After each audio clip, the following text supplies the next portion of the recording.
In this video, I will tell you how to solve your food problem. Struggling to keep your village fed in Manor Lords? Well, you're not alone. Many players find themselves running out of food due to changing seasons, limited storage, or simple poor resource management. If your people don't eat, they die, or worse, they leave. In this guide, I'll walk you through the best strategies for managing food, breaking it down into early, middle, and late stages to help you build a stable and thriving settlement. Before diving into the different food sources, it's important to understand how food consumption works in your village. For the basic, every family needs one food per month to survive. If you have a burgage plot with 2 families in it, it requires double the food supply, meaning 2 units per month. You need to think about whether a food source is enough for just the family doing it, or it can feed other families as well. Another important factor is food distribution and spoilage. Food distribution and spoilage play a key role in keeping your village running efficiently. Food is first gathered in the production building, so for fish, it's the fisherman's hut. Then a granary worker transports it to the granary.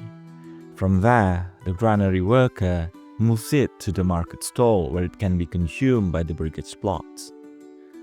Moving from the production building to the granary is important, since food spoils a lot faster when left in the production building, but actually lasts longer in the granary. Once it reaches the market, it no longer spoils. So your mission is always to get food as quickly as possible from the production building to the market.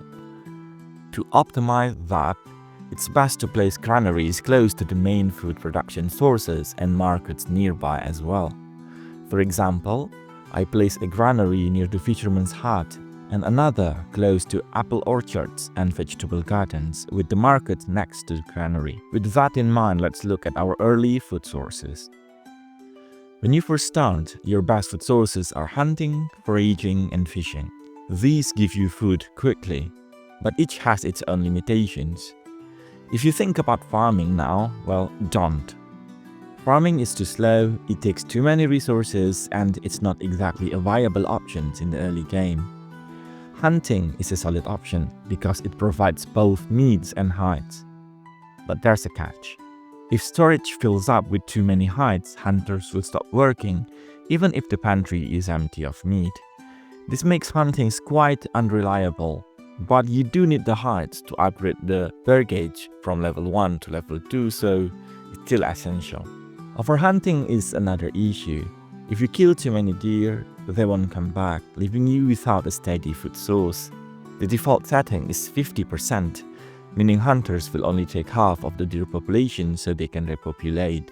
Better leave it at that. Foraging is another early food source. Berries start growing in early spring, around March, and can be picked until late summer or around August. If you don't collect all your berries before winter, all the leftover are going to disappear. Also, foragers stop working if their pantry is full, so it's important to have a granary nearby to store extra berries. If you only have one, the foragers stop working when you have around 50 in the hut. But you have 2, then you can keep 100 before they stop working. I usually have around 3 to 4 huts depending on whether I have a normal or rich deficit, and assign 1 family to each. One of my most favorite food sources in the early game is fishing.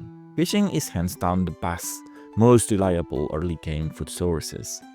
A fish pond contains around 350 fish, or double it if it's a rich deposit. And they regenerate by about 50% at the start of March, April, and May each year, as long as the pond isn't full. The 3 months of the year are the best time to maximize fish production. During this period, assigning more families to fishing can ensure higher yields, while you can assign fewer workers in any other months. And since they regenerate by March and by 50%, the basic formula for determining the limit is actually quite simple. Do 2/3 of the maximum capacity. I'll show you the optimal configuration for each kind of pond, but before that, please consider subscribing if you like this kind of content. Now, this is the best configuration. For the regular pond, set the limit to 235 assign 4 families during the peak 3 months and 1 in any other months.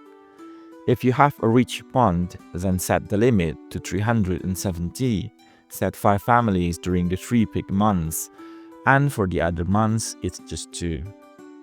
Now you can do the development upgrade called the advanced pond keeping. It doubles the fish supplies and allows fishing in winter. That way a fish pond can actually support a sizable village up to about 90 families. Now the configurations after the upgrade is as such.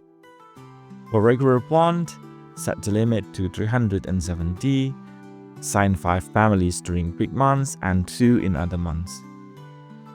For rich pond, set the limit to 585, assign 5 families during peak months and 3 in any other months.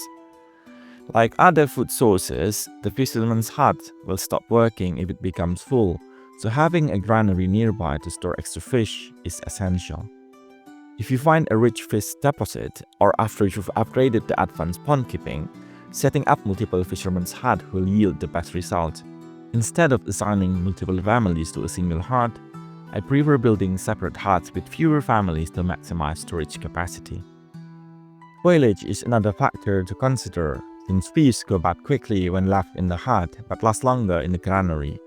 To manage this efficiently, place a granary close to the hut and set it to only accept fish. That way the workers will be focusing on collecting fish from the fisherman's hut, ensuring a steady food supply without unnecessary waste.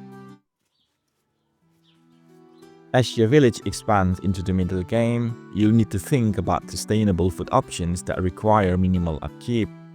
One effective solution is building passive food source within your burgage plots. A chicken coop, for example, produces 1 egg per month, just enough to feed the family that owns it. It won't support multiple families, but it's a great use of backyard space, especially for families working in buildings with heavy workload like the mine or the tile maker. It's better to have the backyard passively producing food rather than leaving it unused. Space is not exactly that scarce in Manor Lords. The size of the coop doesn't matter, so just make sure that the plot includes a backyard no matter how small. Animal pens are another food source. There are 2 kinds of animals that you can put in the pens. Pigs provide 2 meat every 150 days, while goats give 1 hide and 1 meat by the same time period. So you can't really rely on them to feed the whole village, but you need the hides to upgrade burgage plots and make leathers and shoes. Meat also adds variety to your food supply, so having a few pens in your town is not exactly a bad move, even if they don't actually provide all the food that you need. Like chicken coops, pen size doesn't matter. There is a development point called advanced skinning, which can double the amount of meat you get from hunters and the animal pens. Vegetable gardens are a great food source in mid to late game, but they require active work from the residents. Family need to plow and harvest the crops, which means they will prioritize working in the gardens over other tasks. Since it takes 3 years before the garden produces at full capacity, it's best to start planting early. The size of the garden determines its yield, and only the family living there can tend to it. Burgage plot with 2 families are the best option for vegetable garden, since more hands make the work easier and ensure the garden is well maintained. To keep things running smoothly, it's a good idea to assign this family to workplaces that are not too demanding, such as the church, which only requires work when someone dies. This ensures that they have enough time to maintain their garden while still contributing to other village tasks. Another upgrade is the apple orchards, which can be built after unlocking a development point. They work similarly to vegetable gardens but require less labor. While they don't provide as much food as the vegetable garden, it's still actually quite a lot, and they are a reliable long-term food source with minimal upkeep. Most of the work happens in September, when the residents harvest the apples. For the rest of the year, they require almost no attention. However, keep in mind that orchard family should not be assigned to farming jobs, as both require heavy labor at around the same month. A good trick is assigning orchard families to foraging jobs, as foragers work mostly in spring and summer, leaving them free to harvest apples in autumn. Now let's finally talk about farming. These usually come into play after you've upgraded to a medium village or have at least 8 families.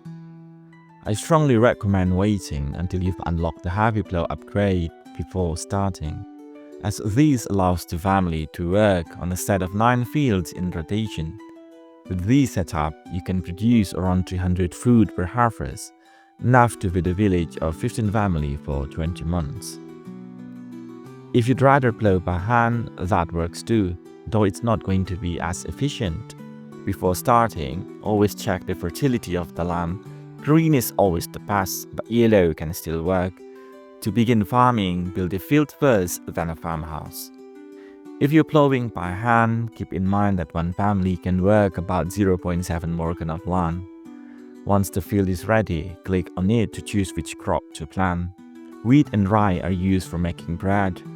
Barley is used for brewing beer, and flax is turned into cloth. Farming follows a cycle of plowing, sowing, and harvesting. Plow and sow happen in October to November, and then the harvest the following September. Once established, the cycle looks like this: harvest, plow, sow. From the second year onward, this pattern repeats itself. Each time you plant a crop, the fertility of that field drops for that particular crop. To maintain soil health, you need to rest the fields regularly. You can do this manually or use the in-game crop rotation system. The crop rotations follows the 3-field system, which was historically accurate for the time period. It was an improvement upon the older 2-field system used by the Romans. To make the crop rotation work, you'll need 3 fields, hence the name, with 2 in use and 1 left to fallow each year. Another way to think of it is to plant crops for 2 consecutive years, then rest the fields in the 3rd year. This method works best when you're using different crops, as alternating them maintains fertility. If you plant the same crop twice in a row, the second year will have significantly lower yields. Rye and wheat are an excellent combinations as they typically thrive in the same type of soil, but others like emmer and barley can work too. A common example of rotation setup is plant, plant, fallow, fallow, plant, plant, and plant, fallow, plant. Keep in mind that the crop rotation cycle triggers in October. If you set it up too early in September, it will automatically shift to the next cycle when October arrives. To avoid confusion, make sure your initial setup is done in October. Now you can upgrade to heavy plow for increased efficiency. For a detailed guide on setting up heavy plow farming, check out the video I've made specifically on this topic. Now farms will not directly produce food that your villagers can eat. Farms will produce wheat, which is then processed into grain at the farmhouse, ground into flour at the mill, and finally baked into bread at the oven. For barley and flax, different processing buildings are required. With careful planning and crop rotation, farming not only provides a stable food source but also supports long-term village growth and sustainability, ensuring your settlements thrive for generations to come.